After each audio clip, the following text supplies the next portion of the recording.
sa inyo nga kay sa Seventh-day Adventist, si Ellen G. White o katong tulo niya kabarka ng Amerikano, may nagtawag sa inyo ha. So di po matawag ng church. Sekta ang tawag sa inyo.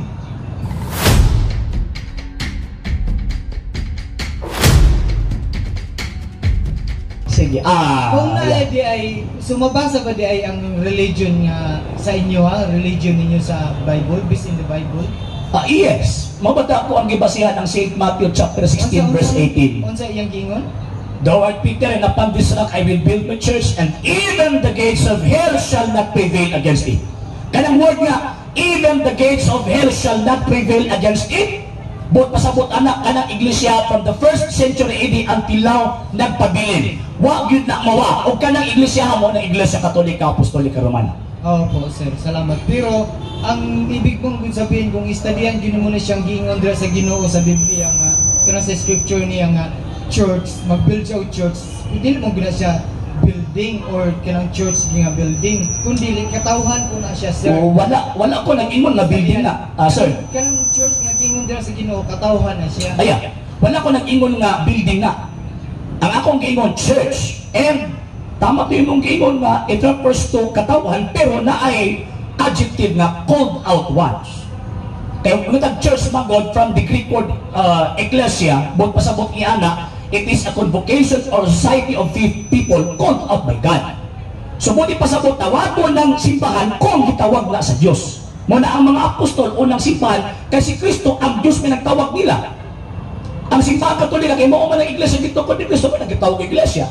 Ang sa inyo nga kay sa Seventh-day Adventist, si Ellen G. White o katong tulo niya kabarka ng Amerikano, may nagtawag sa inyo ha. So di po matawag ng church. Sekta ang tawag sa inyo. Sorry kayo sir pero masuti na akong tinoon. Sorry lang po kayo sir, walang problema. At least napadayag na to, di ba? Sige. Kaya ang tangan-tangan sa ato ang mga reliyon na mong gitay mga rason, di ba?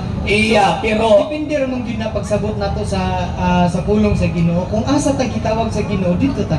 Pero naay gingon sir nga contra factum non valid argumentum. Buat pasabot niya na nga ang usa ka rason mo pangga mo kontra gani na sa mga ebidensya kanang maong rason dili madawat. Tama to imong gingon nga naatin ang kada iyang gitawag og rason. Pero ang question kana bang imong rason kini bang ako ang rason naapay ebidensyang gibasihan. Okay, sa mo kanang gingon nga church mo ng Iglesia Katolika tanawang kasaysayan. Na nag-ingon that the Catholic Church is the church founded by Christ. Pero yang Seventh-day Adventist kisa may katukod ana, makanoman. So kisa katuntuhan ron. Dili pa ta mag-base kung ginsang nagtukod sir ang atuan di ang tinuan mo Ginoong Hesus kay dili mo gud mausab ang Ginoo. Diba ingon siya. Isa pa ang kanang manggong Sabbath day sir kung sa nakoy tausog nga bayaw. Naa siya diri sa San Jose karon. Ang iyang Bible is English at unsa na siya unsa nang istorya sa mga Muslim?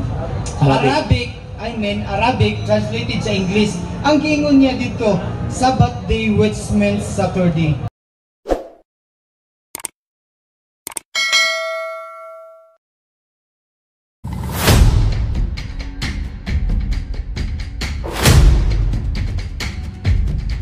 Gibugal-bugalan nato ning mga santos. Buti pasabot atong gibugal-bugalan si Ginoong Jesucristo. Pero kita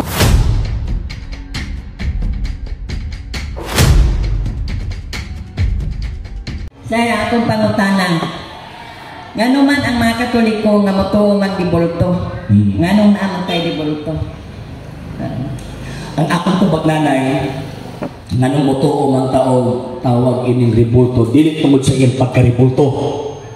Nito tag mga ribulto tungod sa personang girepresentahan ni anang ribulto. Wala bang picture nato ba? Nito ko ano nga picture tungod kay ako man eh. O tanawa cellphone di mag-selfie ta. Nagtuo man ka lang sa picture cellphone. Ikaw man na. Kita man na. Di tungod sa ito to cellphone kundi tungod kay kanang na-picture na nasa cellphone. Ang representahan sa picture anang cellphone kita. Muna po kini nga nito matala tungod sa hinungdan sa personang girepresentahan ni anang maong gitawag og ribulto.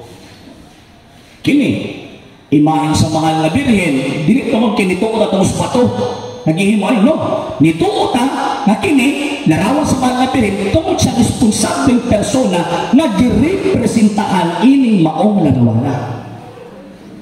Manihatag tagpagdayeng dili sa ribulto kung dili sa persona nga diin girepresentahan ining maong gitawag og larwana.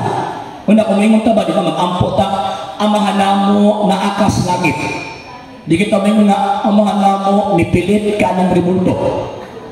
Kung mapilit ka ng ribulto, ang Diyos na. Pero ang ato pag-apo ang Diyos na sa langit, so dili ni Diyos.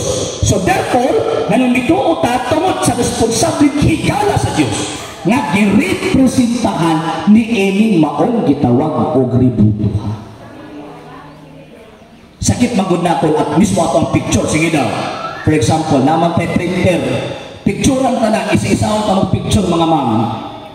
Pagkahuman ato ang ipaprint kang Sir Ramil. Anya pagkahuman ingon ni gusto matubangan. Kining picture na na Diyos di ako digisigon. Malipay mo? Di mo malipay. Ako ang picture imong gisigon, luwa-luwaan mo. Di ko malipay.